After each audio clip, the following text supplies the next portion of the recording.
हे जानतु सावधान लिक हेउछि WhatsApp chat. AI feature आसिबा परे mobile phone अधिक स्मार्ट हेबारे लागिछि।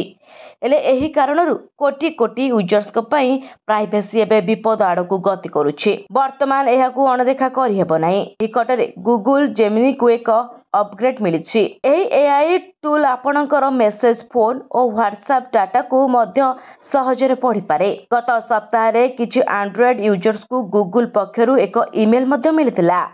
सेतिरे कुआ जाइतिला जुलाई 7 ठारू गूगल यूजर्स कर फोन रे किछि अपडेट ऐप सह जेमिनी रो इंटरैक्टर करिबा सहित तारीख रे परिवर्तन करा जाउछि।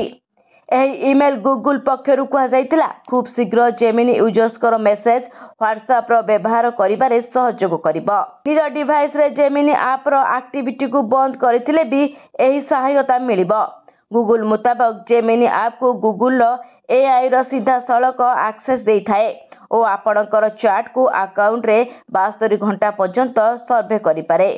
एहार अर्थ हेउछि आपणकर इच्छा थाउ कि न थाउ आपणकर पर्सनल डाटा परी व्हाट्सएप चैट कंपनी पाखरे किछि घंटा पर्यंत अस्थायी भाबरे स्टोर रहिबो। आपण जदि सबु कनेक्टिव ऐप पाई जेमिनी एक्टिविटी को रोकिबा को चाहते तेबे निजर एंड्रॉइड फोन जेमिनी को ओपन करंतु। एहा परे प्रोफाइल फोटो अकाउंट उपरे टैप करंतु और जेमिनी ऐप एक्टिविटी ऑप्शन उपरे क्लिक करंतु।